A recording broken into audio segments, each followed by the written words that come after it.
Welcome, everybody. Happy heresies, and welcome to the desert of the real.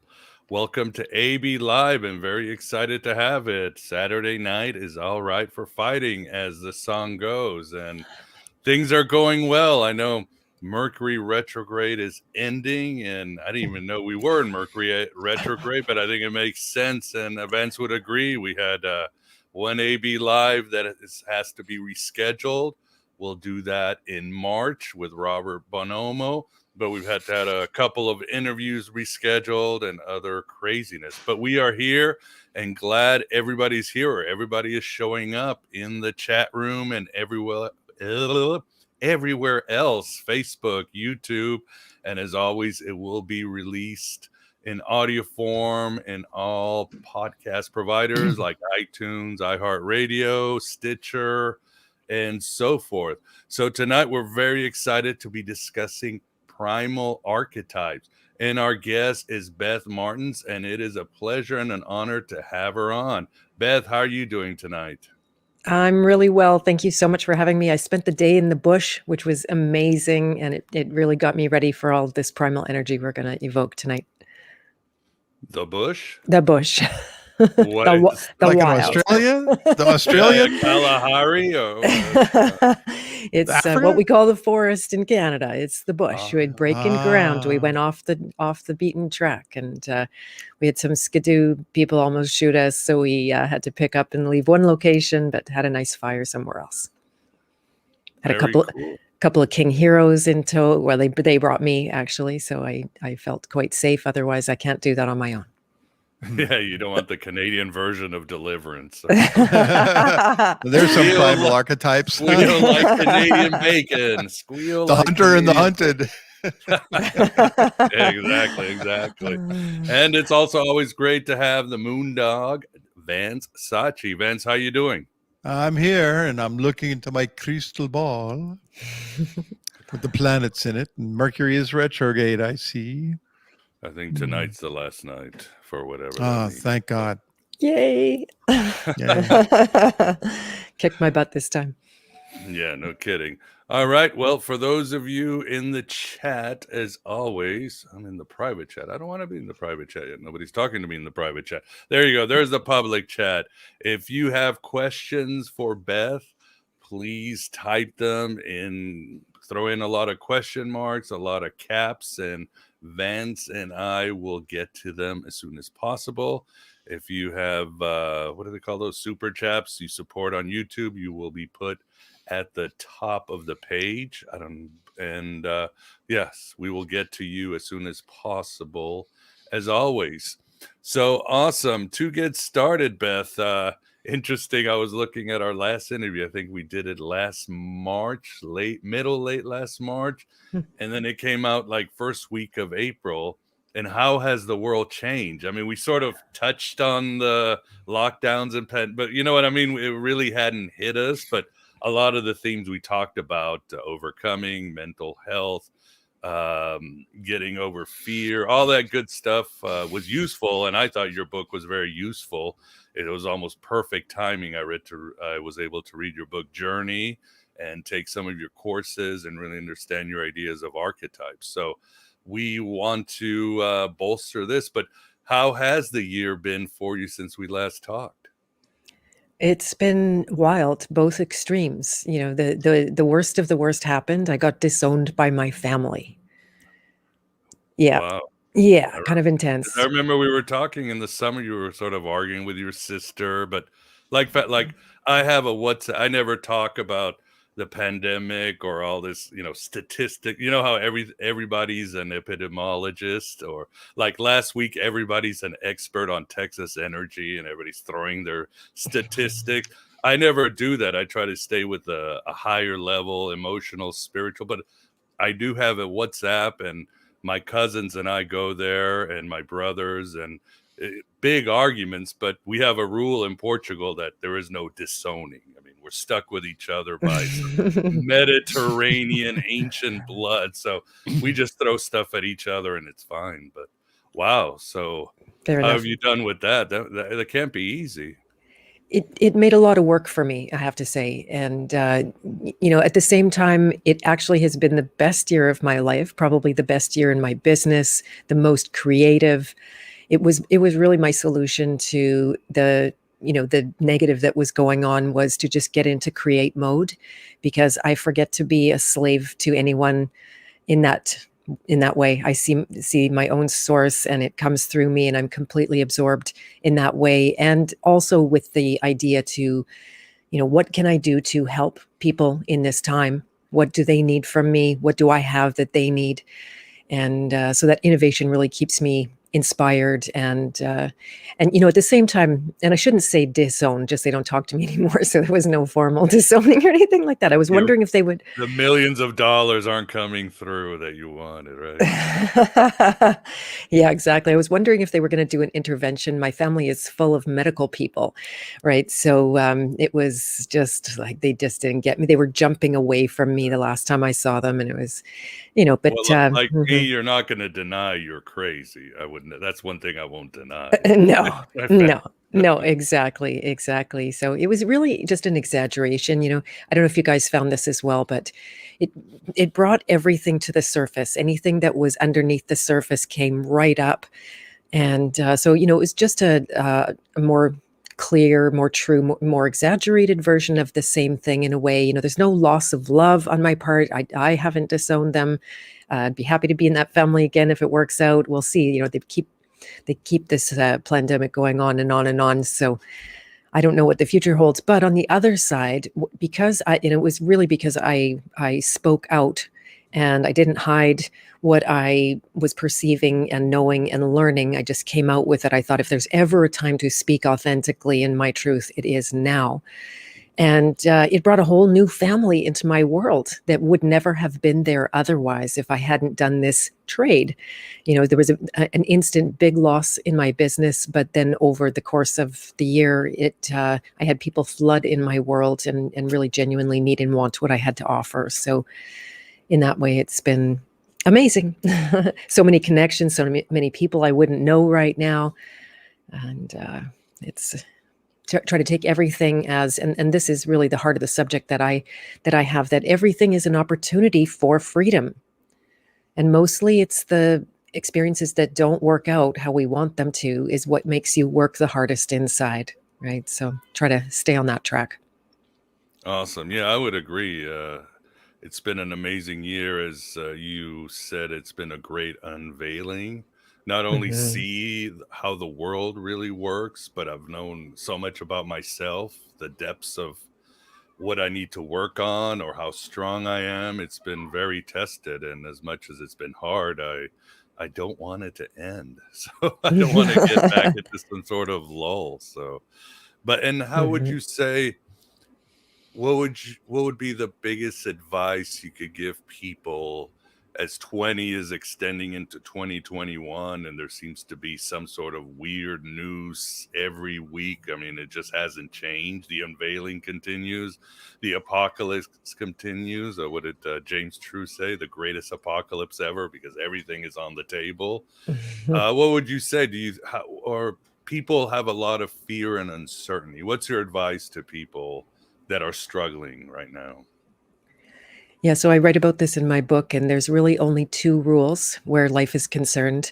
And one is to get on your hero's journey, and two is to stay on your hero's journey. So if there's any maxim for me right now, it's two words: keep going.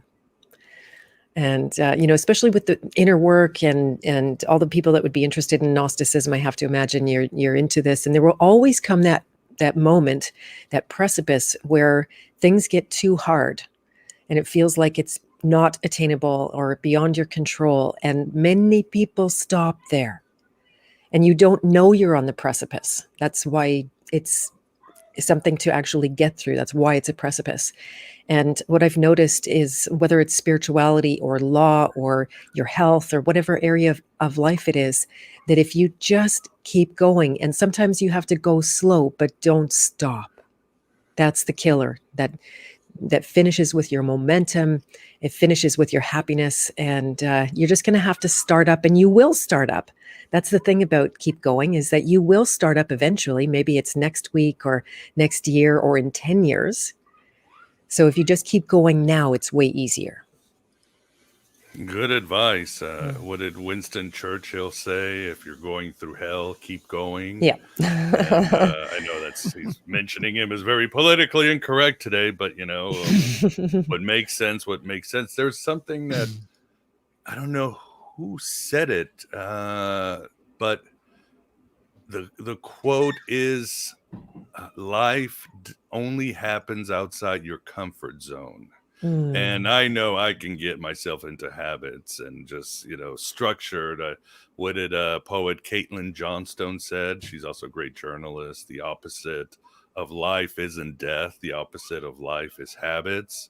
So always challenging ourselves, getting into things is hard. For example, one of the habits I still keep is Lent from my Catholic days. If it works, it works. I'm very simple. If it doesn't work, I throw it out. If I like it, I keep it. I don't care what the tradition or religion or left or right wing. I don't give a shit. And so one of the things I started doing was taking cold showers. And it doesn't seem like much, but cold showers are hell. They are pure hell.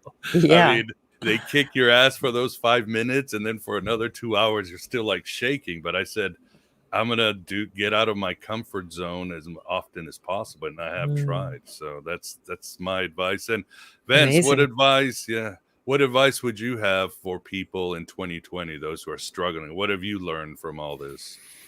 Oh boy, fear is the mind killer. It's really, we are always confronting the fear and listening. Don't listen to the news so much, and make your own decisions. And assess whatever risks there are. Right, take a good look at yourself and face your fears. That's my. And you know what? I'll this is going to be a little embarrassing, maybe, but I've been reverting to something that I used to do as a little Catholic kid, which is, Jesus, please stop this. Stop this thing from going on my head. Please, Jesus. And it works, it works. There's Jesus in me somewhere. And I guess the Catholics put him in there. I don't know, but he's in there. So, and this is from a guy that, listens to Bob Price and all the mythicists and you know the whole drill. But still, there are things, that are greater than our philosophy. What's the Shakespeare quote? Can't remember it, but that's my short and sweet advice.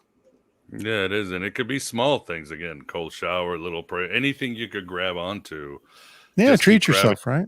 Yeah. As John Lennon said, whatever gets you through the night. And these are times with a long, dark night of the soul for many. So but that's why we're here. And I hope Aeon Byte is working to offer those tools. And so Beth, tell us about the Primal Archetypes and how you came about them. Obviously, I've read your book, Journey, which I really liked a lot. And what is this? Is this the extension or more insights that you got? Tell us about Primal Archetypes. Yeah, it's different from my book in the respect that the journey archetypes, the 8 archetypes that are the hero's journey in my book, Journey. I say journey a lot. Don't stop believing. What's your favorite band? What's your favorite? Yeah, I know all the words to those. So they're mapping out that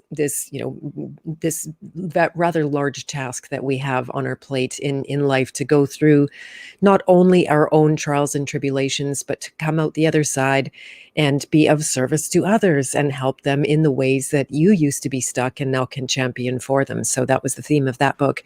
And this book that is based on the Primal Archetypes that I'm working on right now, which won't be out that soon, so don't get too impatient with me about it. I take the long road to preparing these. The first thing I'm doing is actually writing a course, I ran a course. I'm about to run another one. And the difference here is that rather than locating yourself on the journey, these primal archetypes, you could call them primary archetypes, or primitive is another word, although that's a negative connotation, but they are there kind of in your face at every stage of the hero's journey. So it doesn't matter where you are on your path, you're going to have to contend with these ones. And they are the razor's edge between life and death. They're where we make all of those usually unconscious decisions about our life. And what you said, Moondog, about fear, it addresses a problem that I saw, especially after the whole pandemic took off and the factions got created and people divided, those so-called sleeping people and those so-called awake people. And, so it was just so, it screamed at me because I could see in a way that everybody was just as stuck as everybody, that you weren't really in a better place if you saw the lies.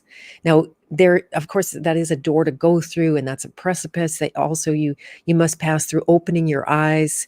That's the child archetype, which actually has overlap between the hero's journey and the primal archetypes. They show up in both cases. You can't really get away from that child archetype as much as some people may want to. And it's coming out of that denial and looking life in the face. Most of us never chose to live. I'm a cancer survivor, and it was one of the revelations as I was trying to recover against the odds was that I'd never made this conscious choice to live. And it was like, oh my gosh, wow, I guess it's a good time for that now. And the thing that happens with fear is that people, because it feels so terrible, you don't like it, it rocks your world. So the I can't call it instinct because that's more in alignment with the primal side, but the knee-jerk reaction, the habit, is to suppress it. And the higher your energy gets, so I'll say people who can handle the truth, they can handle seeing the lies and the corruption and the depths of the crime that is happening against humanity, they tend to have higher energy. And what that can mean is that they suppress their fear even more. They try to rise above it. That's a hallmark of the king heroes in my world. In order to stay functioning and strong and showing up for other people and doing their work, they just put a foot on that fear and use all their might to do it. So this is why this work is needed, because if you operate like that, you lose most of your energy in suppressing. You can still do powerful things, but in spite of it, and it will catch up with you. So king heroes tend to crash. They tend to fall down. Maybe it's their health, their relationships fall apart, some kind of thing just doesn't work anymore, and they have to go back to the beginning in order to get that. So I knew it right from the outset when things just went sideways in the world, and there was supposedly, boogeyman was going to get everybody. I knew right away that the primal archetypes were what I wanted to offer. But it took me the entire year to find out how to do that. Because the fact is that nobody wants to face their fears.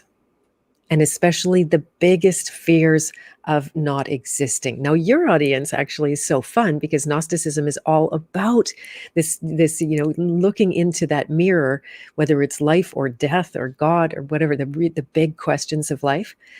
So that's why I was pretty excited to be here tonight. And, I finally found my way to communicate about these archetypes in a way that people could hear. And I had a really beautiful response. The course itself, I ran a version of the Primal Power course to test all of this work to see, like, is it true or is this just in my imagination? And people made leaps and bounds and had an incredible experience. There's always more work to be done. You can't do everything you need to do in one course, but it certainly opened the door on a lot of energy that otherwise had been suppressed. Wonderful. Yeah.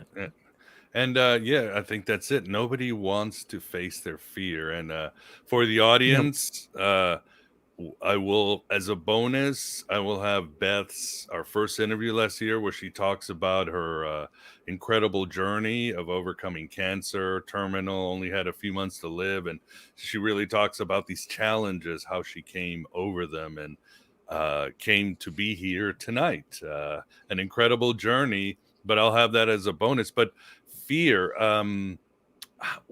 how do we face fear? I mean, even as we talked about in our last interview, Beth, it really all comes down to wanting to control, wanting safety, wanting approval. And like you said, the core one is we don't want to die, and everything stems, and fear is just another control mechanism. It is as simply as telling ourselves that when we're angry, we're really afraid, and we're afraid we just want to control what we can control. Yeah, it's almost like you could say our human experience has been weaponized against us. Right? There's so many reasons that we're not comfortable in our own flesh and blood. And, whether it's the toxins that our body deals with, or the artificial stresses our body has to, or, that we have to go through on a daily basis, and the way we raise children and have to slave for a living, right? We're the only animal on the earth that has to work to live. And so all of that creates this, you could call it dysphoria to our own experience. We just don't like it. Gives us every reason to get up and out. And, especially when it comes to, like you just said, those core and very unconscious programs, is what I call them, that exist there. They continue to operate like artificial intelligence. And to me, it's actually identical with artificial intelligence. It has no life of its own. It has our life, but we are giving it out of, it's kind of under duress. Now, most of the programming goes in when we are children. I hazard a guess that we come to life with a whole bunch of programming already in place based on past experiences. And so the facing of it almost always comes down to some kind of a breakdown. And in a way, that's what makes this time right now so special, because there is, we're highly confronted day after day after day. Our lives are threatened. Our freedom is threatened. We have tyrannical rulers that are getting more and more blatant in their messaging. They're not even pretending anymore that they're taking care of us, right? It's a mess.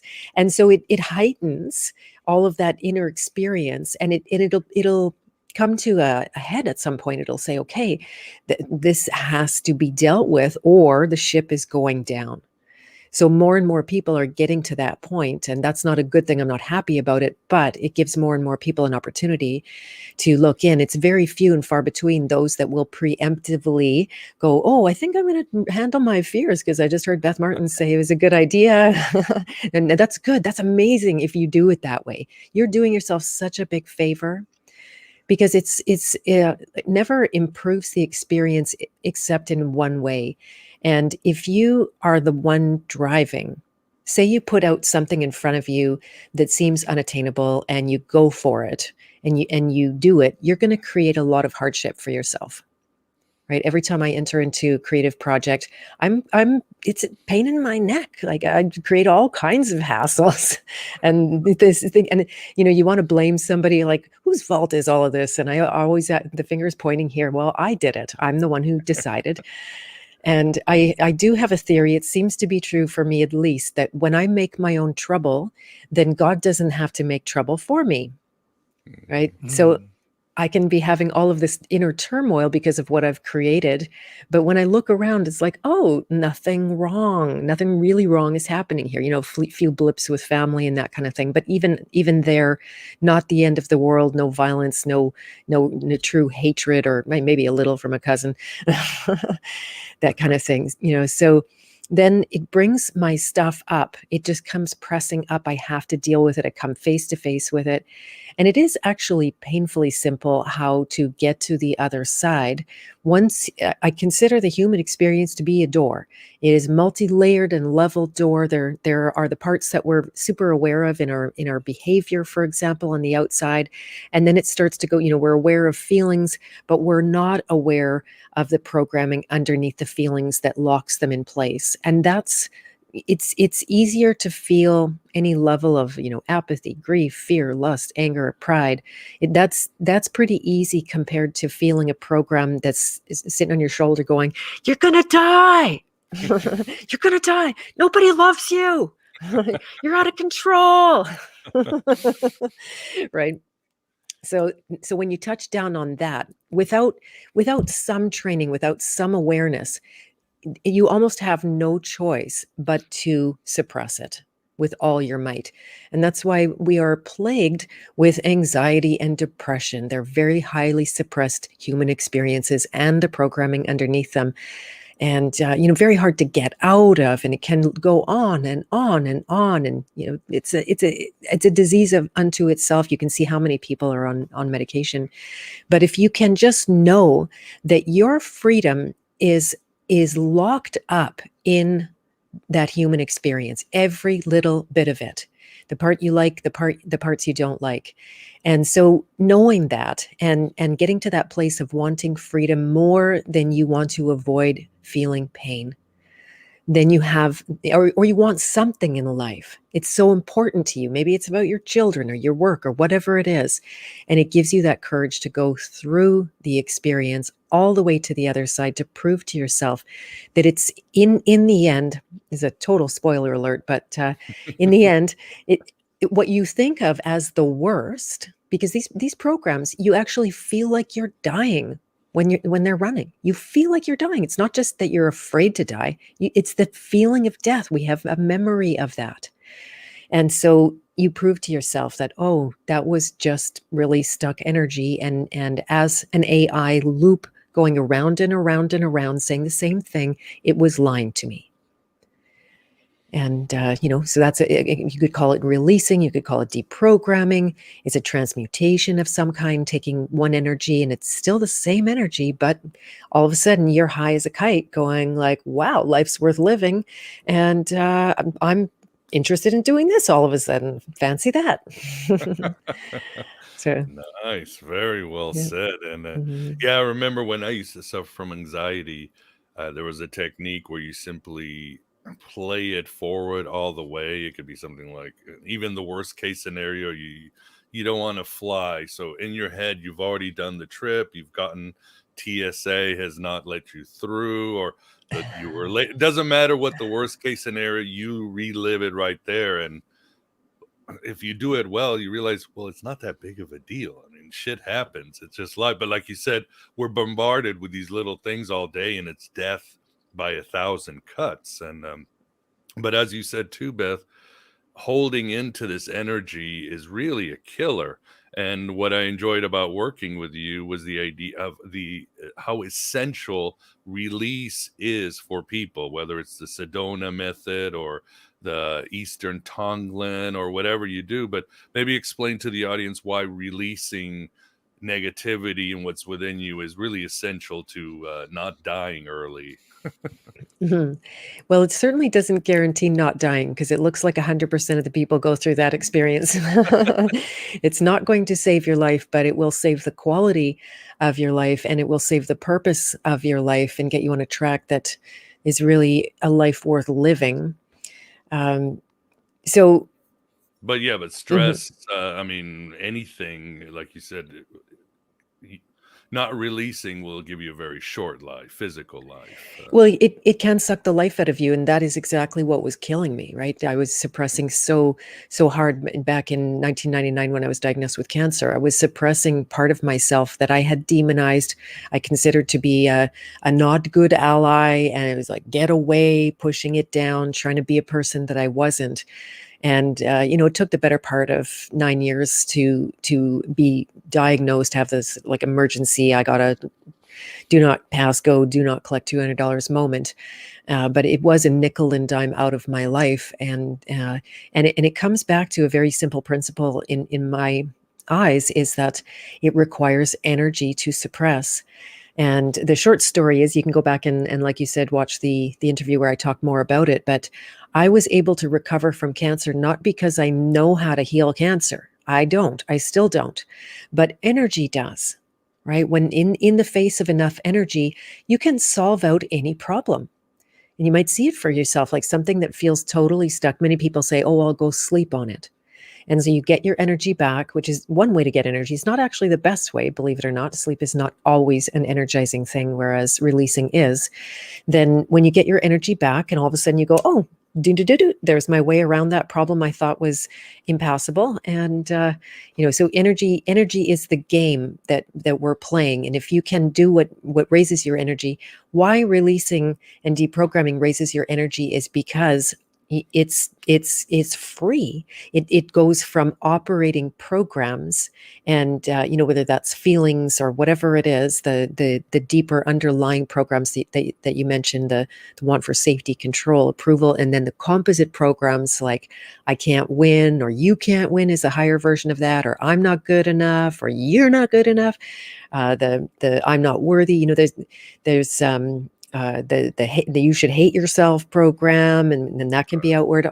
Those composite programs, they take your whole operating system. It's all you can do. Even it's amazing that people aren't dying every day of that, because all their energy is going away. So you can unsuppress, and you prove it to yourself. You can unsuppress even a small amount of a program, and it's quantum. Your energy just like zip goes right up. You see all of a sudden light is brighter and colors are brighter and awareness is higher and happiness is there. What was causing you pain is no longer causing you pain. And then that energy, not only do you feel good, so that's always a bonus thing, but you can prove to yourself that it's working, because synchronicity starts to take place in your life that couldn't have happened otherwise, right? It's the good news that you didn't expect, or it's the money from nowhere, or the a success that wasn't meant or going to happen, or the perfect meeting, or the perfect timing. Things just happening easily, even though it's Mercury retrograde and all of that kind of thing.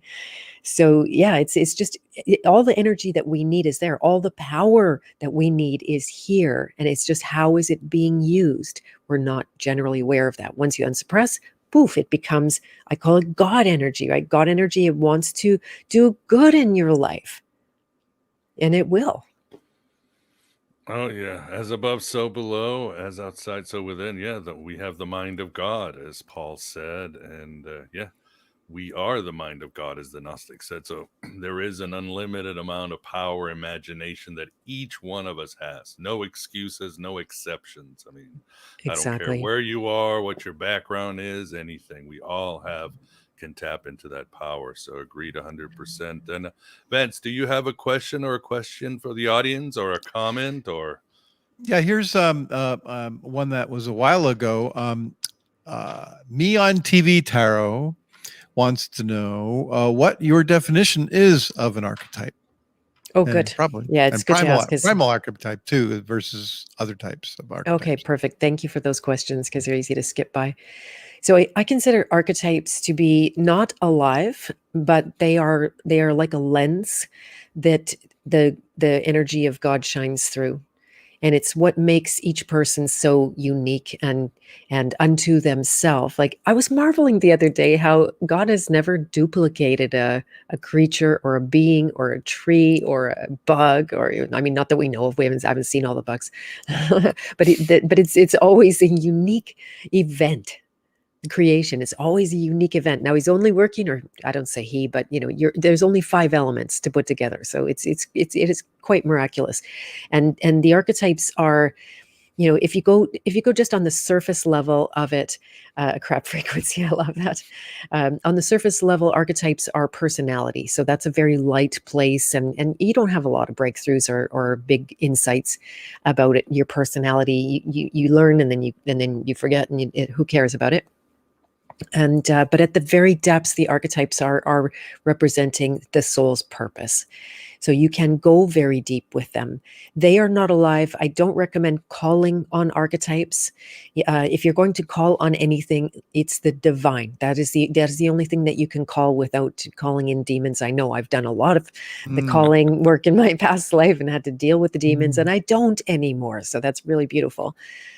And so that's what I consider, a lens or a blueprint, and it's just part of the creativity of the divine, how the whole universe came about. And what was the second question, Vance?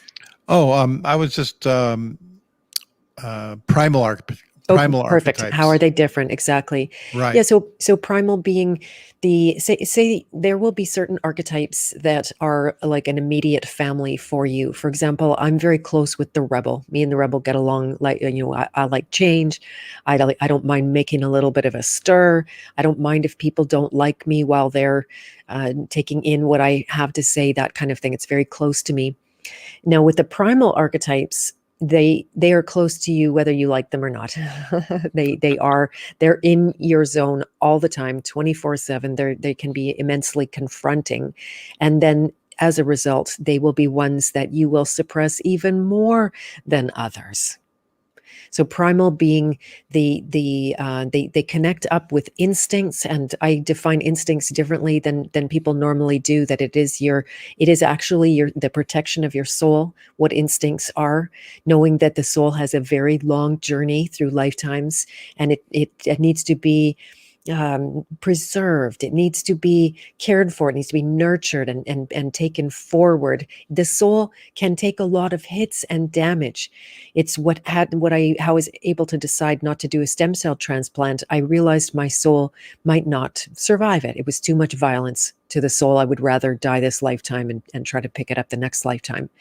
So that protection at the level of the soul is something that the primal archetypes, on the other hand, are going to make.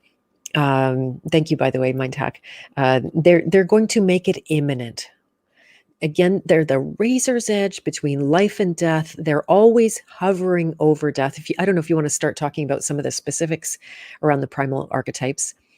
I originally considered there to be 4, and it was based on the work of Carolyn Myss, just to give her a little bit of a shout out that she wrote about them. She calls them universal archetypes. So I worked with them for a number of years. Thank you, Amanda. And then when I was creating this course, I knew it was 5, and I didn't even know what the 5th was. But I held it open as 5. There was a blank spot, and I actually ended up getting on the phone with a whole bunch of people to speak with them and hear through their eyes. What are you stuck with? What has this pandemic done to you? What are you suffering with right now? And I just wanted to see, like, is it a match for this? Have I guessed right? And I did guess right when they heard about it. So by the end of all of those conversations, I probably talked to 40 people about it. I knew what the 5th archetype was, and it was one that I've gone deep into with myself, but never have really offered anything about it. And it's the masculine feminine, which are considered to be 2 archetypes, but in reality, I believe they are one. One does not exist without the other. You cannot have one of those in a vacuum. Now you have to break everything out to look at it and really see it for what it is, and see the specific shadows. In the end, probably like everything, it will merge and become one. But by breaking it out, first of all, it's a really fun game. You see things about yourself you never saw. You see things about other people that you never saw or never could articulate what exactly that is. And you find out where you're losing all your energy. If you keep having experiences that you don't like, and the boards keep hitting your face, and blaming people isn't working anymore, then or the experiences you run into again. You date the same person, you get in the same fight with your spouse or argument with you know what I mean? And it's like, is there free will? And I know you dealt with free will, and I think I took your course, or I was in your chat the other day. So. Exactly. Oh, that's actually one of the big inspirations around this course is listening to people argue about free will as if we don't have it. Right. And that's how it goes, that if you get into that powerless place, it can feel like you don't even have that. It's so intensely suppressed. So yeah, there's 5 primary archetypes. The masculine feminine is the first. They're not exactly in an order. They're not like the hero's journey where you can order them. They're a little bit more like soup for me. The child archetype is the next one. The victim archetype, the the prostitute. Wait for it. And then the kicker of all this. Can we focus? No, just kidding. It'll take a long time. Oh, fun. For scholarly reasons, of course. Got hooked on Yes. that one, huh? Oh man, I had to practice saying that word before I taught the class. I had to practice saying it so I wouldn't blush. It's crazy. It's not just that, it's not just how the word sounds. And in fact, the word is a really interesting one all by itself. We did a fair amount of etymology throughout all of it. The last one is the saboteur. This is the kicker. It's the big one, right? And it's like you're saying, Miguel, when you go through an experience and you're like, did I do that again? Yeah, it's like And you're again. an actor in a play and you're just doing your role. Yeah. And it's a good way to frame it because they are scripted. Archetypes are beautifully scripted. Some people think a script is like a negative, but it is actually a gold mine when you start to tap into the patterns, because the patterns are where you find God. The universe is highly ordered. It's not this disorder. That's the big lie. That we need all these leaders to come along and order our experience for us. Is no. We start with order. Yes, there's chaos. That's the feminine. It's the movement within the structure, but it's not that disorder. Is how, it's not New World Order. It's New World Disorder. I was so happy with myself when I heard that. Exactly. Pat on my own back.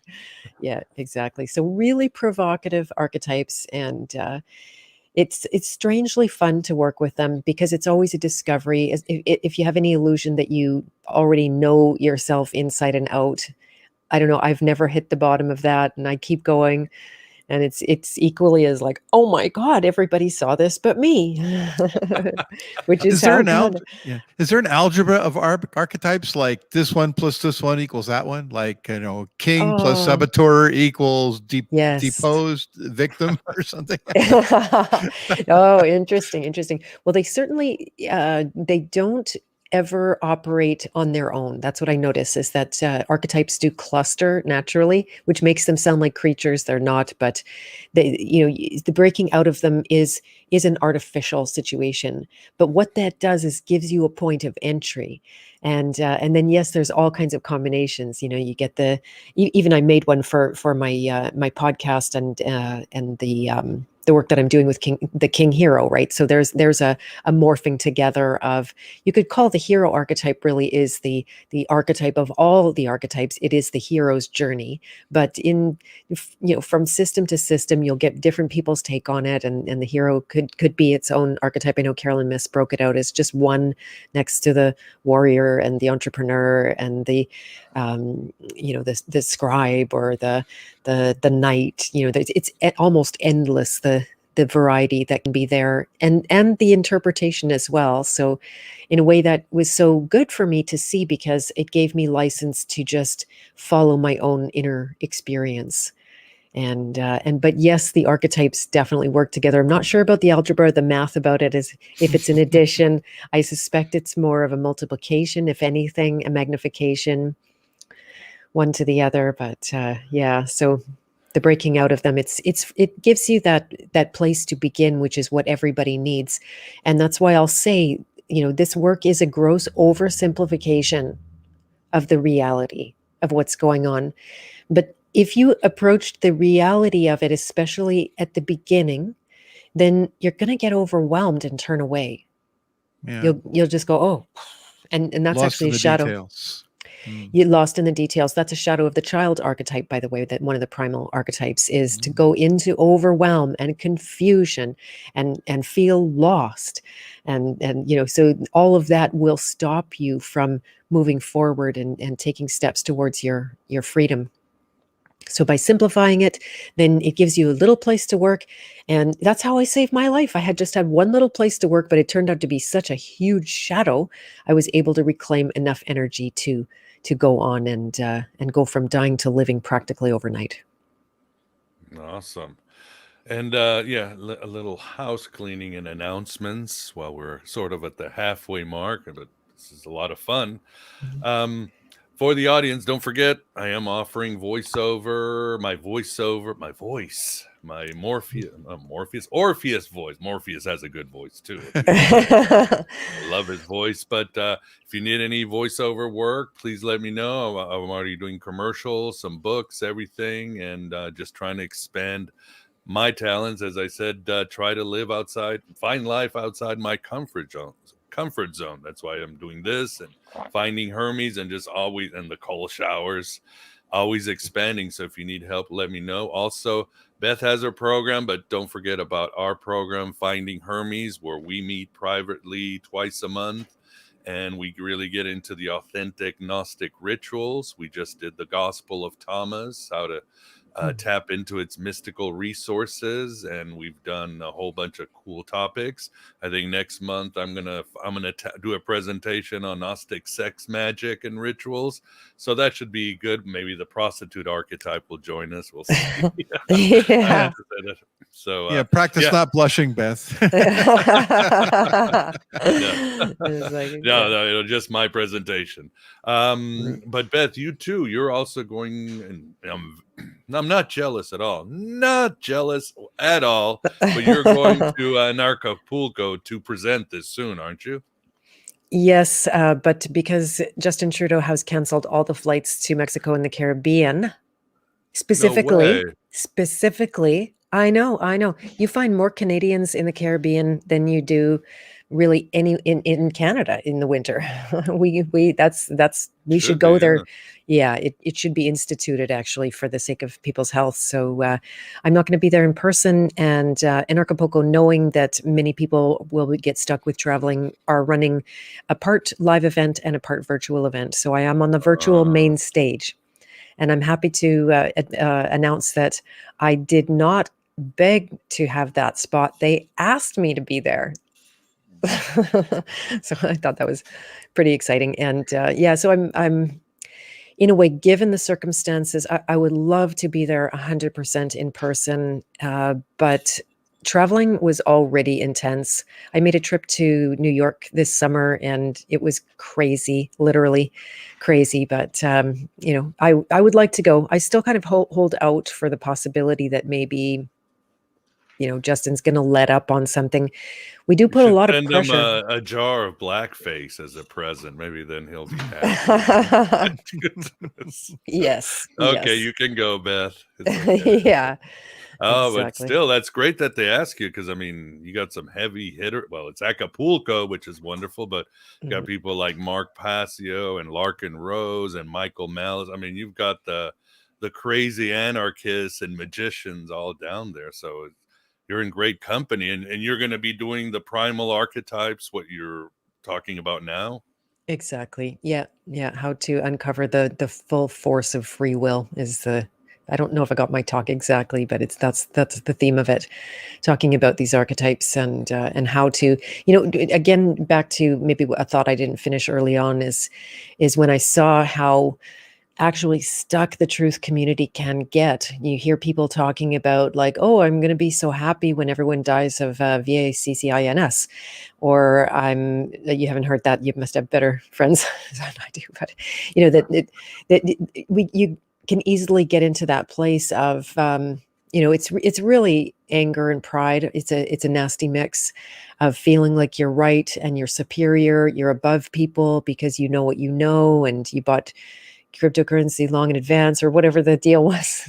That Gnostic elitism. Yeah. Gnostic, exactly. You think you're so done like this, and you're just waiting for everybody to wake up like you did.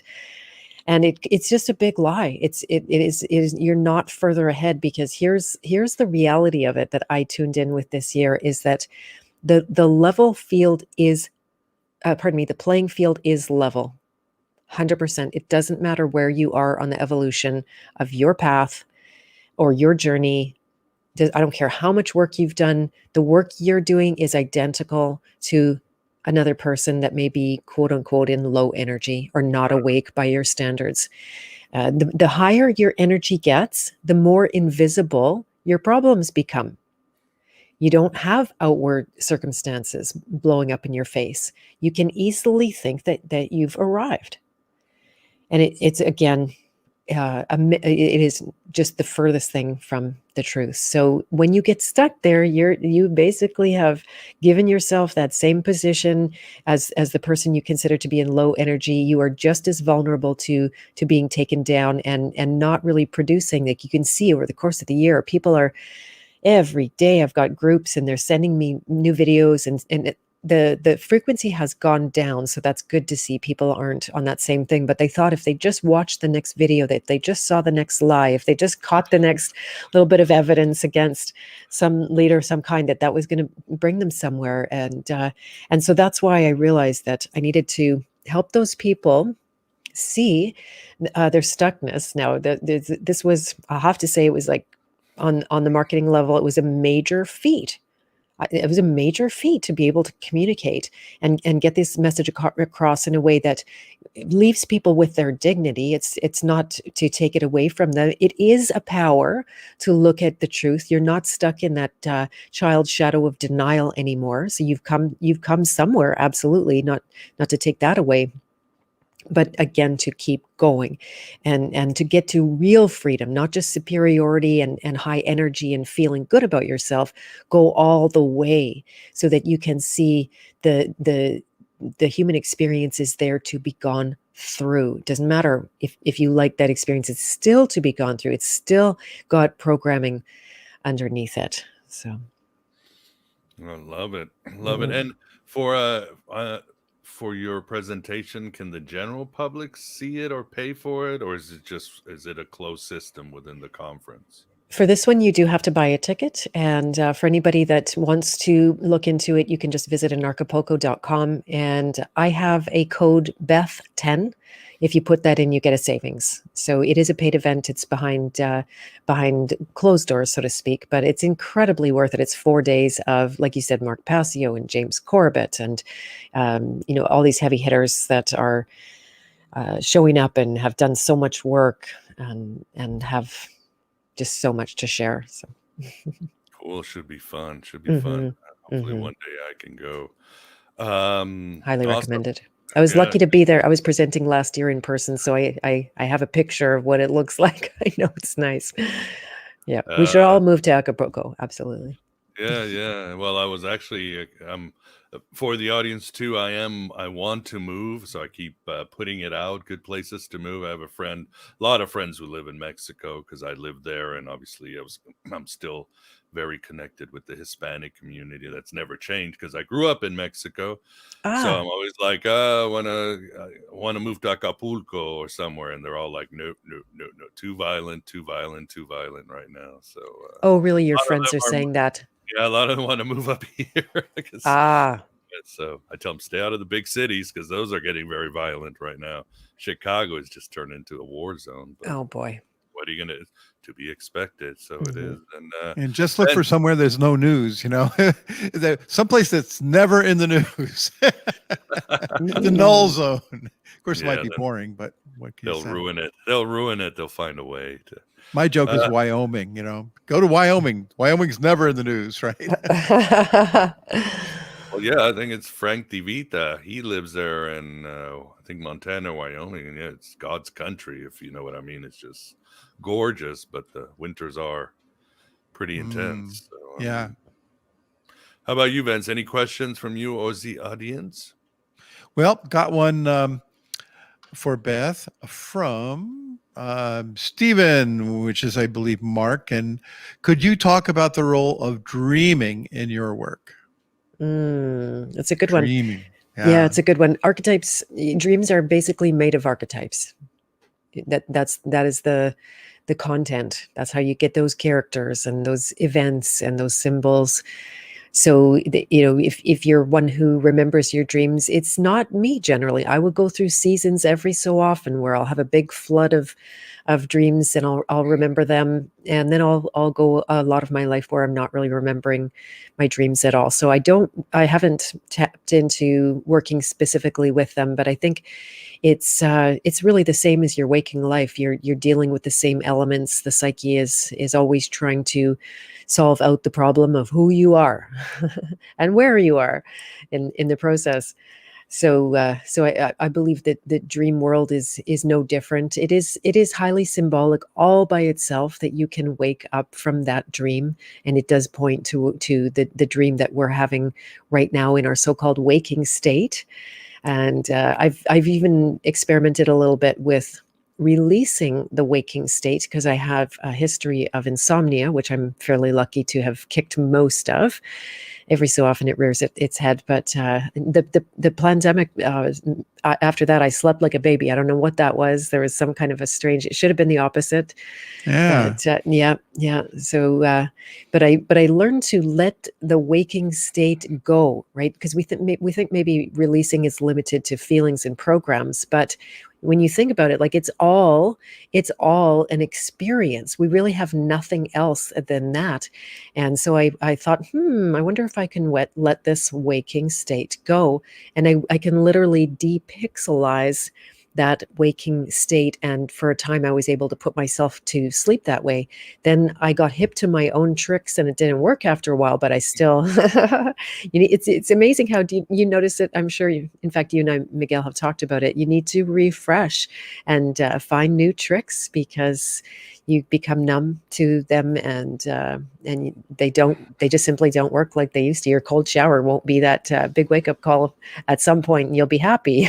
Yeah, I hope so. I mean, but they're gonna do it. Yeah, you're right. And the archons will shift reality. They'll reprogram reality. Our egos will reprogram reality. And so, again, always got to stay outside of our comfort zone. And it can be something like we've talked. It can be something really small. Put on your shoes a different way, or quack on your way to walking into the. It doesn't matter what it is. Just kind of challenge reality. Challenge yourself. A new instruction is how I've learned to look at it. That we're so used to taking instructions from our programming, and people are not aware of that. But you can turn it around and start being the one who gives the instructions, the one who's asking the questions, the one who's saying, instead of listening to that stuff. So when I find a new instruction, I feel like I have a new chew toy. There was a year that I got through by just one word, asking myself, could I unsuppress?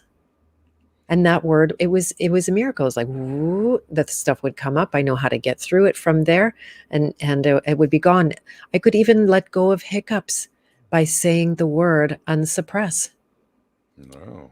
It was a miracle, like, because you don't think of hiccups, and hiccups are actually a sign of suppression. Your body's trying to get something down. Sometimes people, even when they release, they can feel like, oh my God, I'm going to throw up. You don't, for the most part. But that's what it can. We don't want things to come up. We want them to stay down, where we don't have to deal with them. But yeah, that word was like magic until all of a sudden it wasn't. I knew I used it on the hiccups and it didn't work, and I had to invent some new chew toy for myself. Yeah, like Vance and his little Jesus prayer. It works. Yeah. Now. It's worked for exactly. years. Oh, exactly. Yeah, Jesus is pretty reliable. That's how I deal with demons. Name. Well, it's a loving, caring part of it. I think of what it is. That's always how I conceived of Jesus when I was a kid, and that's what they try to portray in the church. So it's a good thing. That's a good one from Jens. Ahriman's the head archon in most systems, and certainly something I do want to talk about is depression. Again, we are at a time when depression, alcoholism, drug addiction, suicides are shooting up, and I think it's going to be far worse than anything about the virus, regardless of how you feel about the virus. And I mean, even I think in Japan, in 1 month, more people commit suicide that have died of the virus since it started in 2020, and it's going to be the same way here. But I love when I was attending your class, Beth, you talk about depression. You say it's the state of not feeling anything, being in the abyss, but it's actually a homecoming. And I thought that was very cool. And it reminded me of a Jungian analyst who said depression is simply a wake-up call. It means something has to change right now, and you have the ability to change it. It might mean destroying your worldview, changing your everything has to. It might mean that, but it's your God is telling you it's time to change. Exactly. It is a symptom of the suppression of that experience. And as far as I can tell with the depression, my own experience, which is always the basis for my work, if it doesn't work here, I can't consider it to be truth, is that underneath that depression is almost always some kind of it's the grief, it's the sadness, the sorrow, the pain. That you could say all of human experience is pain in some ways, but that grief, it's a gatekeeper, especially for men, by the way. So suicide rates of men we've seen over the last years has been horrendous. It is harder for them. That this is one thing that's easier for women, is to feel that we can have a good cry, and it nobody's going to call us a name for that. And then it seems safer. This is all an unconscious decision, but it seems safer rather than feeling that pain it always threatens to overwhelm you. It is like this ocean. It can be this ocean of grief. Like if I start crying, I'm never going to stop. So we're just not going to let that happen. What ends up happening on the spiral of the human experience that has a very distinct scale, highly ordered. It goes from apathy, grief, fear, lust, anger, pride, courage, acceptance, and peace. This is the whole range of human experience, lots of detail inside of that. But when the grief can't be felt, then you go down, you spiral down into apathy. Apathy is where you don't feel, where you don't care, where your life is, you're not connected with the experience of other people, and you're not connected with your own experience. And this is where humanity is largely at. Right? They don't care. As long as the BS isn't happening in their backyard, then they just go on and if they've got the breads and circuses they need, that's more or less the modus operandi. So that's to me what the depression is. And some people, my aunt was saying, you heard me say this in the class, that when she was as a physician, she would counsel. She was tired of seeing people over and over for physical stuff that never went away, that always show up in her office with the same thing. So she started counseling instead. And she said she saw people that came up and out of apathy, the depression, the not feeling long enough to care enough and then commit suicide. So it's the apathy that you don't care enough to end your own life. How sad is that, right? But if people knew that it's not the destination, right? You can raise your energy, you can keep going. Now next from grief is fear, and that's what I consider to be anxiety, right? When fear is suppressed, and it again spirals you down more or less into not feeling, and you're dealing with this vibrating that it's just a sign of suppressed fear. It needs to come up, needs the light of day. It needs your loving witness, not to have this aversion and say no to it, but to open your arms like it was a child in pain and just say, like, okay, all right, you come to me, I got you, I'll hold you as long as you need, I'm here for you, I'll look after you. And so it can be incredibly simple to get through it, but the gatekeeper is the enormity of that energy. And here's how I framed it when I taught about this, and what I'm going to be talking about in Acapulco as well, is that it truly is electromagnetic force. Whether it's depression, anxiety, or you're actually feeling the fear or the anger, which is more obvious that there's force behind that. It is electromagnetic force. I can't say that enough, right? That because it seems like wrong, get away. You wouldn't do that if you knew it was your own life force in there that has this power. And I think we've just seen the tiniest fraction of us using the power. People such as yourself, Miguel, you've put yourself out there. You've created this beautiful platform, incredible audience and bodies of work. And it's a demonstration of power. Getting out in front, saying the hard things, walking people through doors that were difficult for you to get through, and talk about your own experiences having healed and helping other people. That's what that EMF is all about. and we can get it from our suffering and turn around and be of service to others in that way as well.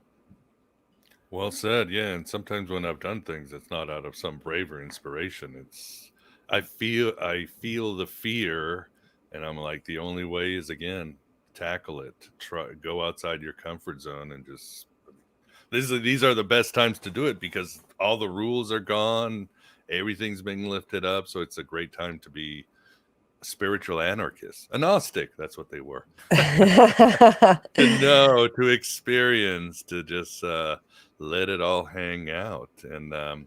And for the audience too, it should be mentioned, and I think she mentioned it, but archetypes always have a shadow side. So for example, the victim archetype is not all negative. So I don't know if you want to talk about some of these archetypes. And Sure. I like when I was reading some of your material, you go through very well, but you always have like each one of them has a tagline, like the prostitute archetype. And I really did write her first. It's not that I'm jumping there so we can talk about it, but I love this one. Everything is rigged but in our favor. That reminds me of what they used to say in AA is when you think things are falling apart, they're actually coming together. It's just vision.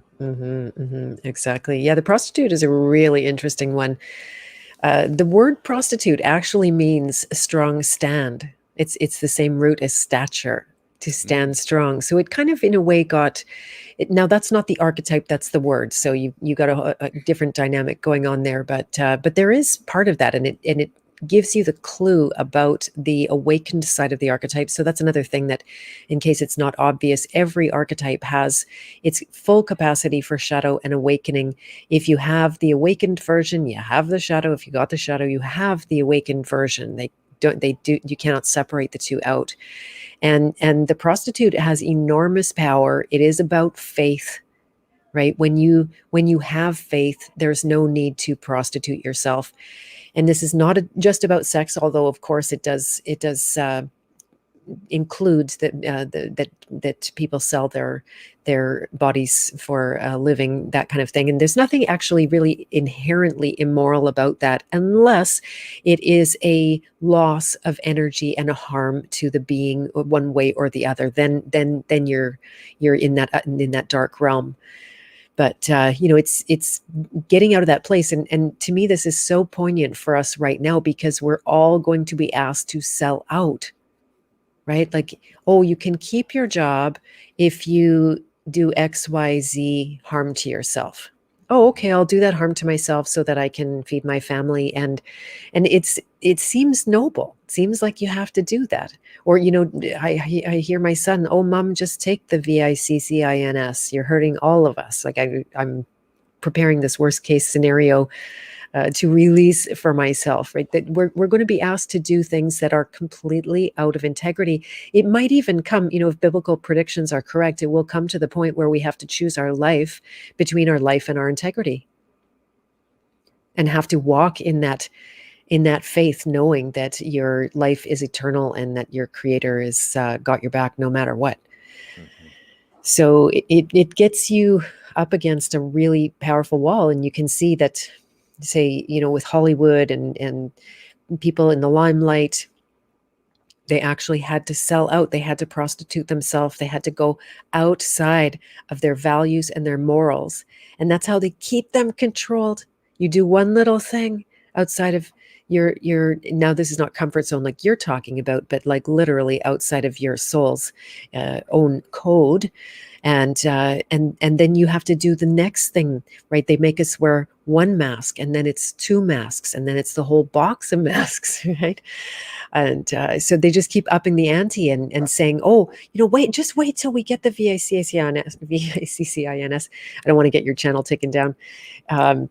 Just wait, and then you have your freedom. And then they go, oh, no, you have to get that jab, but you also have to wear the masks, and you have to stay away from your grandma, and everybody dies alone in a nursing home.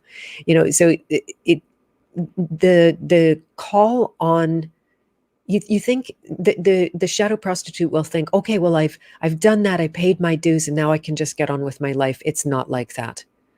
The shadow is an infinitely or it can spiral down infinitely. It also can spiral up infinitely. So that's the really good news of it. But the strengths are acting out of faith when you cannot see how to move forward, but you have that inner sense of, if I stay in integrity with myself, something good is going to happen. Right? Something good. And it always does. It's amazing. So the reason you go out of integrity is because you're afraid to die. That is the bottom line of it. So you have to tap eternal life through this archetype. You have to actually experience the divine. You have to experience yourself beyond just the physical and come to a certain level of peace, saying, okay, yes, this body will pass someday. Could be this week and maybe 25 years or however long from now, but I need to go face to face with that and stop running from that energy. So it's a source of enormous self-respect and trusting yourself and being resourceful, being in very close communion with God is the gift of this archetype if you don't sell yourself out. Well said. Vance, any questions from you or the audience? I don't see any from the audience right now. I don't see any in me right now. I'm pondering all this. Well, with the VACC issue, don't you think that there's kind of an idea that people can never have an intuition that something is harmful for them? I mean, I think some people say, you know what, this is the right thing for me to do. I should take this because that's their decision. That's their freedom. And then some people said, you know what, I have a strange feeling that I wouldn't make it if I did this. But I think the herd mentality of leaders say, you know what, these are our cattle, these are our sheep, and we must manage them. Like if you're a rancher, if there's a sick cow, you just shoot them, bam, so they doesn't get the other cows sick. But we're not a bunch of cows. So I think that's like it belies an attitude that they know better, that people don't have there's no validity to people knowing about themselves or what's good for them. So, I mean, and where does it stop? That's what I want to know. Where does it stop? Because, the flu can be deadly for a lot of people too. Well, and that's all it is. Yeah. Next thing you know, hey, if you don't do this, you don't do that. Next thing, I mean, there's a slippery slope here, I think. You see, that's exactly, excuse me, why people are hogtied, because they're tricked into this unconscious job 24/7 of saving their life. And guess what? At the end of the day, it doesn't work. All of your efforts, all lifelong to preserve this life at that level, it's going to fail. And so it's not the thing to work for. And people think, oh, well, if fear's not driving me, nothing will drive me. And that is a big lie. You have to find what else could drive if it's not fear. Oh, yeah. Right? I noticed that in myself. Like I'm scaring myself to doing something. That's that's not the best way to do things. No. Yeah. And you can, like you said, Miguel, feel the fear and do it anyway and just go out of your comfort zone. But you can also learn to deal with and manage that fear first and walk through. There are still things that I'll release and release and release. And I'll hit I went to switch up my signature on some of my important documents to be not as disempowered with respect to the contracts that I'm in. And I remember it was just the littlest thing to go and switch up my drivers, but I was shaking and I was releasing my butt off, and it was in the end absolutely no big deal, and $10, and nobody tried to stop me. There was like, why is everybody doing this? They're asking all my friends who I sent thereafter. But so there are things that you may very well have to feel the fear, but you can also take a lot of the pressure out of that process. Do yourself a favor. You're going to have to let go at some point. Either you let go first, or you let go during, or you let go after. Clean up the mess after. So it's a given. But, yeah. Oh yeah.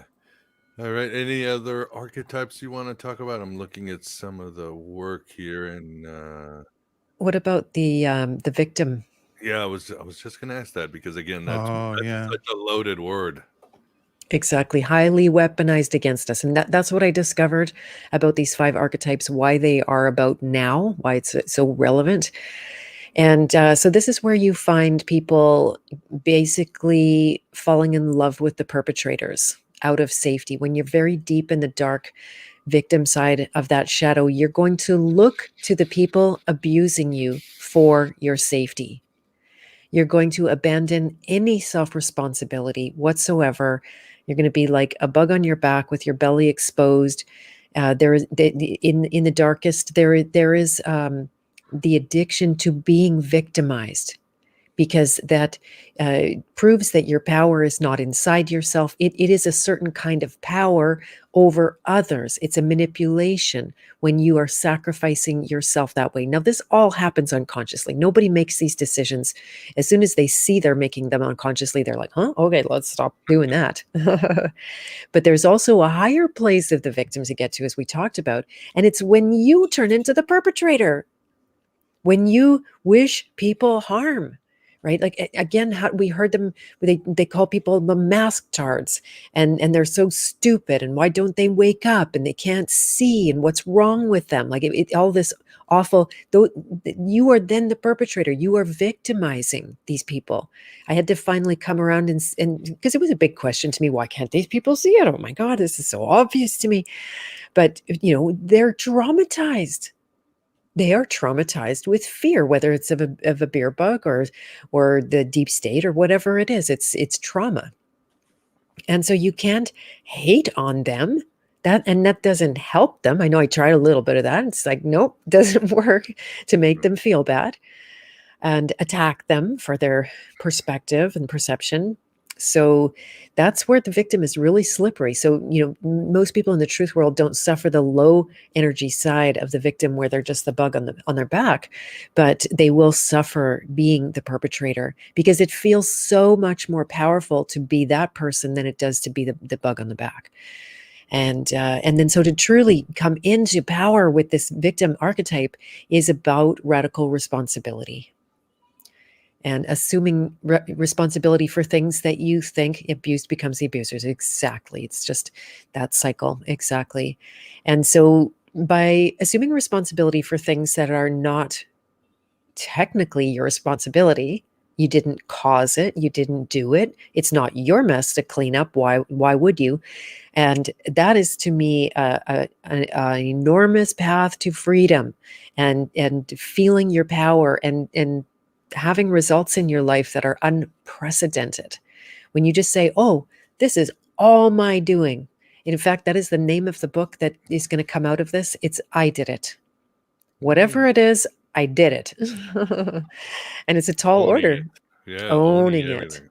That's it. And not sitting there spending your time sorting out what's your junk and what's somebody else's junk and thinking that you've got some good accounting on the other side and that's all enlightening. It's not, right? You're still pointing the finger at somebody going, you did this and you did that. However sophisticated you are at that. But if you just say, oh, here's how my relationship is showing up to me right now. I'm going to say it's me.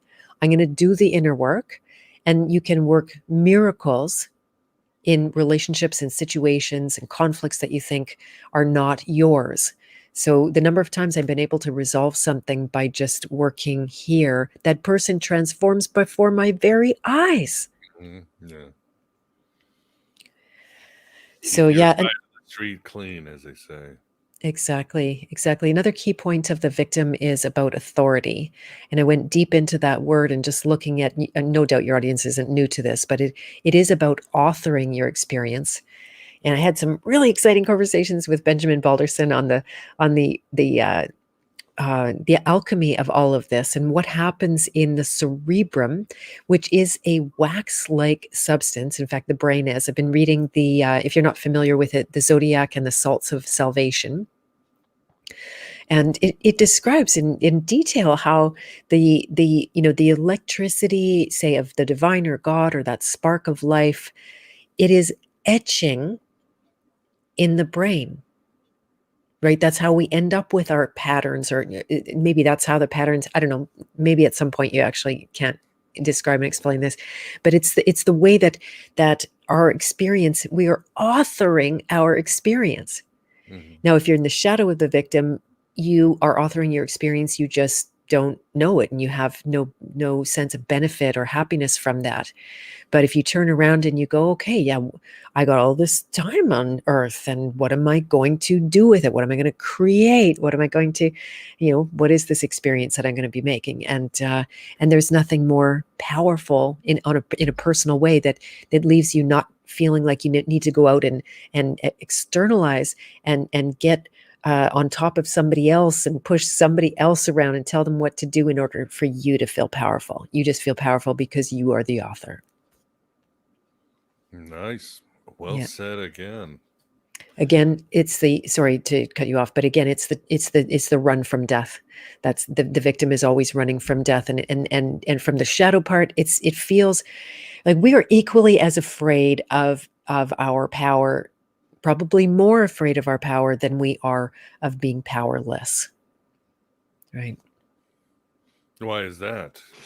Great responsibility. We don't want the Yes. responsibility, and how erratically it's going to change our lives, and how we will lose like we might lose our family. It's like in the Bible, Jesus's family thought he was insane and wanted to commit him, and he had to break away. And it's Exactly. just the way it is. Yeah. Exactly. Everything changes. Your comfort zones are gone. I think that's it. Exactly. You nailed it. That's Even it. Mary, I mean, you think after all that she went through and the angel and all that stuff that she would be behind him, don't you think? Well, so she was there at the end on his crucifixion. I mean, yeah, I guess she changed her mind. A Jewish mom is a Jewish mom. She ain't going anywhere. An Italian mom, she's gonna be there the whole time. Very cute. Yeah, and I'm reminded of that scene in the Bhagavad Gita. I can't remember exactly where it is anymore. It's been a while since I looked in, but it was just basically when Krishna showed himself to Arjun, and Arjun is like, turn it off. I can't take it. You finally see God, and you can't take it. Huh? Yeah. I always had this running joke in my head. You'd be like knocking on God's door. Is God here? No, God's not here. Is God here? No, God's not here. And then you knock on actually God's door, and God answers, and you're like, okay, I'll be on my way now. Thank you very much. Yeah, but one-armed Mike got converted, right? When he saw the face of God. This is Twin Peaks, Lord. Yeah, Twin Peaks. He was Sorry. mad at how he turned. Yeah, he actually. Yeah, He turned Killer good. Bob turned into a demon, and That's he right. himself, so Hey, I got a good question here. Can we take it, Miguel? sure, of course. M. Laszlo wants to know if we can slip in and out of the archetypes on a daily basis in addition to getting stuck in them for a longer period. The short term slip out of the archetypes.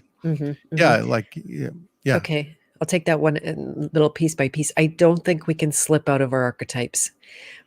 Now, having said that, I do see, actually, I met somebody today in the bush in Canada, and we knew he was going to be there. It wasn't a creepy thing, but he is a pretty high energy, extremely smart, genius level guy, thought through a lot of stuff. And we had a meeting of the minds. It was incredible. And so it was fascinating because the guy reads archetypes. He doesn't call it that, but that's what he does. And he spent most of the time trying to read me. I'm a little harder to reader. I'm a little harder to read. And I know, and when I turned my reading attention on him, because this is one of my favorite sports, to read archetypes, not as an invasive kind of thing, but it's just, I don't know why I like to do that. It's fun. And I knew he would be hard to read too, because you get to a place, and I think at the end of the day, we are meant to travel all of the potential experiences inside of ourselves, and they're, say, another example, archetypes and programs are the same way. You might start with a very distinct, say one of the programs that's very common that I run up against is a can't win program. The victim, in fact, is a very big place to find this can't win program. And so there's I think I mentioned a number of the different flavors of these programs. As you work to release the programs, you see there's really only one program. And I believe archetypes are the same thing, that once you pull them out, and you have a really good look at them and you deal with enough shadow, then they start to become less distinct unto themselves. And people are less pinnable. If that's like you can't really nail them or pin them, which is a kind of cruel thing you wouldn't want to do anyway. But so what was the question there? I totally forgot. Pieces of archetypes. No, Yeah, can you archetypes slip in and out of leaving you. archetypes as opposed to being, stuck in them for long periods? Oh, interesting. Slip And into one, like well, a here, dry martini. this is the thing. This is the ultimate goal of the whole process, whether it's with archetypes or the programming that that you can distinguish amongst them, is that oh darn it. Can you say the question one more time? It got the point. I'm so sorry. Okay. No problem.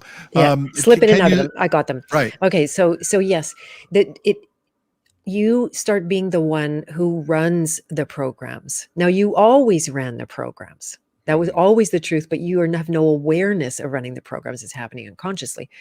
But once you see that, oh, right now I'm having an intimate conversation with somebody who just lost their mother, and I'm going to run the program of grief. And I'm going to actually get tears in my eyes, and I'm going to feel deeply with them. And that's an interesting question, Stephanie. I'll talk about that. So in that respect, yes, you start gaining this. If I'm understanding the question correctly, that you gain this level of adeptness where you can run the programs as needed in order to interact in life. Because one of the things that happens with deprogramming is you start removing reality. It's all hinged in there.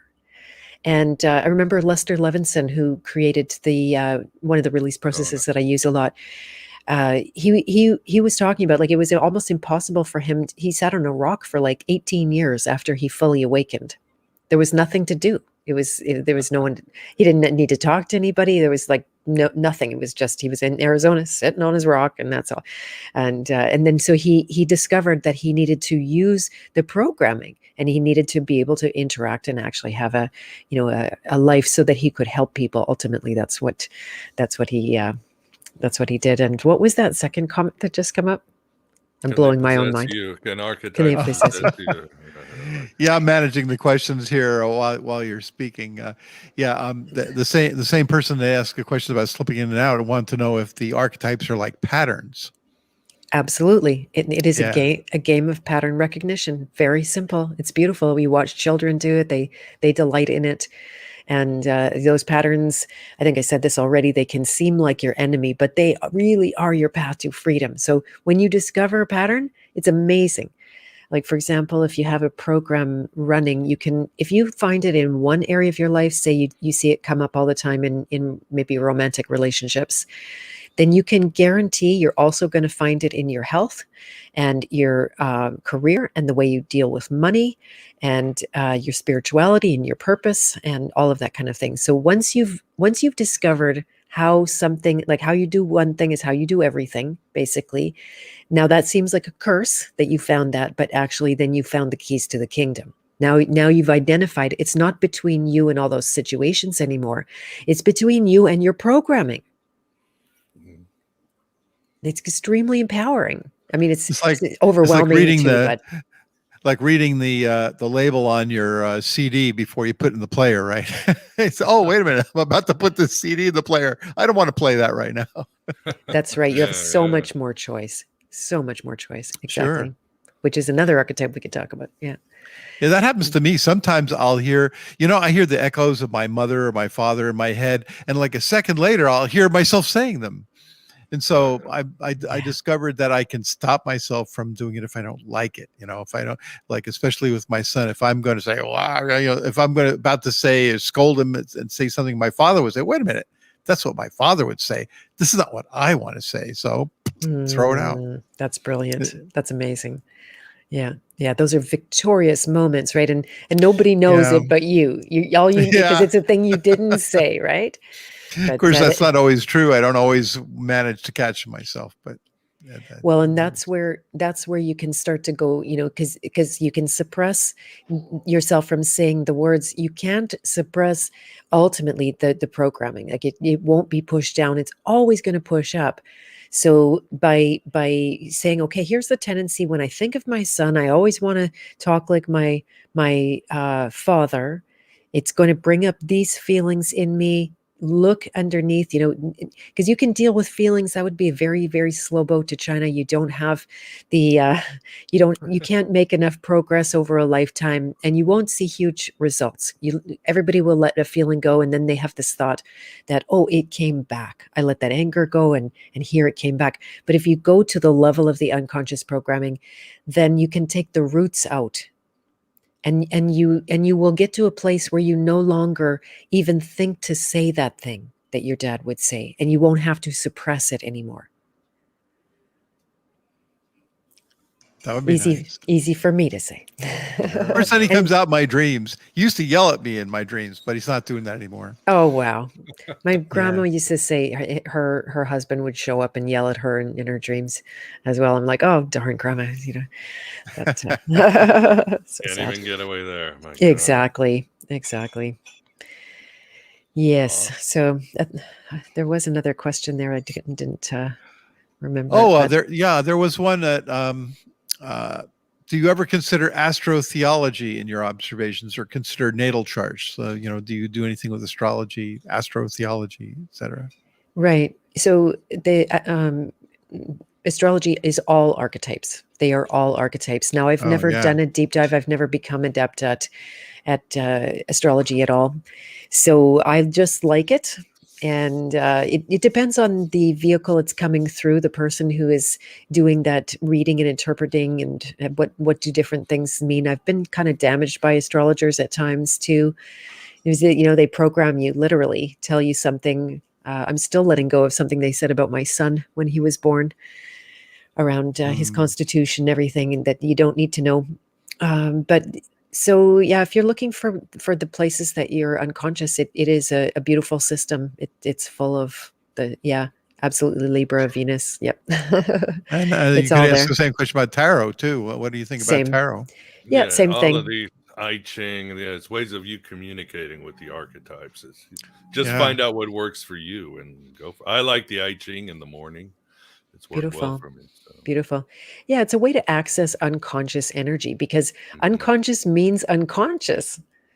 You're not aware of it. You simply are not aware of it, and everybody else is aware of it. That's God's game. Ha ha. But you don't see what you don't see. So by pulling an I Ching, they're not cards, but they're usually stones, with the I Ching. Or that's coins, what I have. Right? Is it coins? Stones. Yeah, okay. Coins. Yeah, or I'm thinking of the ruins, actually. I'm thinking of the ruins. Yeah, that's with stones. Right. Yeah. Right. Coin stalks, actually. Stalks, I think, is the most ancient thing for I Ching. Okay. Yeah, or cards, right. or the tarot is so rich with symbology. It's interesting. Yeah. I was gifted a deck for my birthday, and it's all switched up into the new age. They actually took all the symbols off of the cards, and then they put narrative in the descriptions of the cards, like actually showing that something about the global warming and a variety of agendas in there. I'm like, wow, you sterilize the cards. The woke tarot.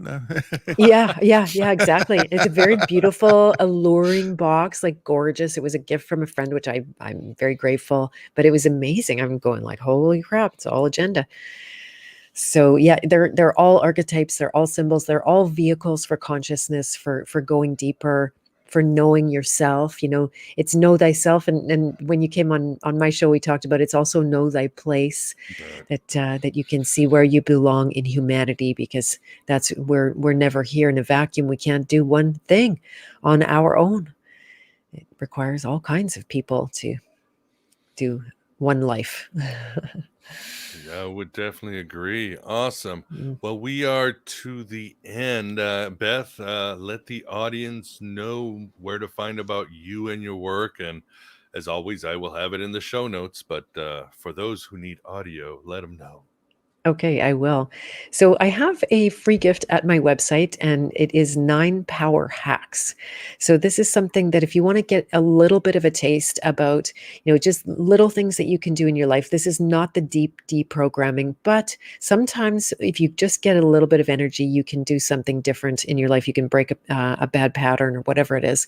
So these are 9 videos. They come every single day. You can visit bethmartens.com and sign up for those. They come right to your inbox. And I heard really good feedback about those people that have already done those. So it gives you a little bit of a leg up with the power. And come April, after my talk at Anarchapulco, I'm going to be offering another Primal Power course where we go through all 5 of the archetypes. We didn't even get to talk about all of them today, just a couple of them, which is fine because they are big. They're very large subjects, and so we go through in detail, look at the strengths and the gifts and the shadows. Where are you losing your energy? What are the ways that you can reclaim that life energy and put it to work for you, especially in these times when we need our power more than ever? And also to prepare yourself. Like if you already are awake, I have to assume you are awake, being here on Ion Bite as part of this beautiful forum that Miguel has created, then this is how we prepare ourselves for those that are going to come after us, right? We're pioneering. Why did God wake us up now? Why us and not somebody else? And to get, it's not an egoful, like, oh, I was chosen because I'm so great. It's just like, no, maybe we chose ourselves, and we're going to have to help those people. Right? There's so much service is going to be needed, and you're going to need your energy. You're going to need clear boundaries and a sense of who you are and where you get your power from, that it's not anything external. No matter how big the threats coming at you are, you can withstand. And we're starting to practice this a little bit. I won't go on and on, but in the legal field, right, where you think that, oh, the guy with the judge and boom, and that's it, that Right. you're in their control. Well, you're not. They call it court for a reason. It's going back and forth, and you can exercise your legal rights in a way that I never even imagined possible. So I feel like I've just begun reclaiming my power, and so that's a great way to get in. You can also get a reading of your either king hero archetypes or your merpreneur archetypes at my website. All of these roads come from there. Find out where you are on the path of purpose that leads you into the journey archetypes. So you can grab a copy of my book if you're interested. It's in its 2nd edition already, although I didn't name it a 2nd edition, but we had a really good go through it again this year to clean some stuff up. And the other thing I was going to mention is darn it. I lost it. That was it. Your programs, your website. Did you give Yeah. your website address? Oh, yes, bethmartens.com. And then the other thing is that Miguel has appeared twice already on the King Heroes Journey podcast. So I do highly recommend tuning in with that. There is a tab on my website, King Heroes Journey podcast. And this has been a thrill for me that honestly, I feel like I'm doing good. I'm helping people connect and get knowledge they didn't have, and showing these king heroes to the world. Like, here's how you be brave. Here's how you do your work. Here's how you get out and actually serve people and do something good in the world and make a difference. So that's super exciting. I've got Crow from Crow 777 on Monday at 1 p.m. Central Time. So that's pretty exciting to have him come on and talk about everything law. Let's see what he looked like after. We won't. No, we won't. Oh, he's gonna be hiding. He's gonna. Okay. Yeah. He doesn't have a webcam, so we're just gonna go with audio. You will see me. So if you don't mind seeing me, then I will be on. But yeah, that's been a super fun thing. So you can jump over onto you see tons. I actually look at the number. I don't count them. I don't know how many you've done, but I've now done like 92 of these King Heroes Journey podcasts. It's insane, right? In like a year, that's pretty I good. know. Like twice a week. Yeah. Good job. Yeah, exactly. Without ever scheduling them, I just get inspired, like, oh my God, I need to interview this person or that person. And I do my own rants there as well. Sometimes people like to hear me rant for some reason. And so lots of good things, lots of ways. I do personal coaching as well. So those people that need to get through doors that are not, wanting to work in a group context like the Primal Power course, you can always knock on my door. I will have a conversation with you. At absolutely no charge. I love getting to know people in my community, and that conversation is always a good chance to just see if it's a fit for us to work together or not. So I think that's pretty much it. I'm also, one last thing is I'm also a business coach. So if you are doing something for a living that you hate now and that is compromising your values, maybe making you calling on some of that prostitute, and you want to see how you can switch it up into a self-employed life, then I can help you do that as well.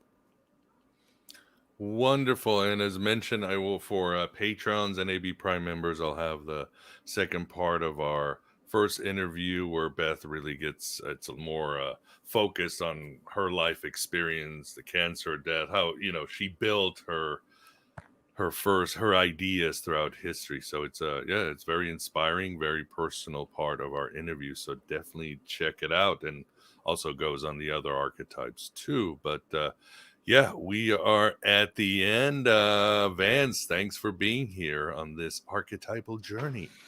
Oh, it's my benefit and pleasure. And Beth, great to be in here with you on the Aeon Byte Live broadcast. I'd like to thank all the people in the watching audience there, and all the contributors that contributed special donations. And we'll see you all next time. Thank you so much for hosting me. It's been an honor. Oh, Beth, it's always fun when we have a conversation, either way, on your show or not. So it's always a blast. Yes, audience, I really appreciate your support. Love your feedback. Love your insights. I've learned so much from you, as I hope I have shared ideas and great guests that you have learned to find your authentic self.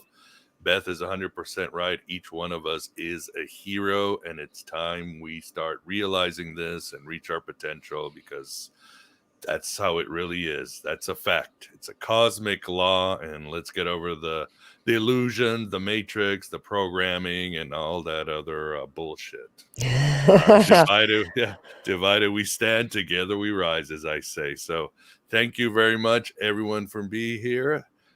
Thanks for being yourself, your true self, here in the desert of the real. Hello and goodbye, as always. Take care, everyone. Bye-bye.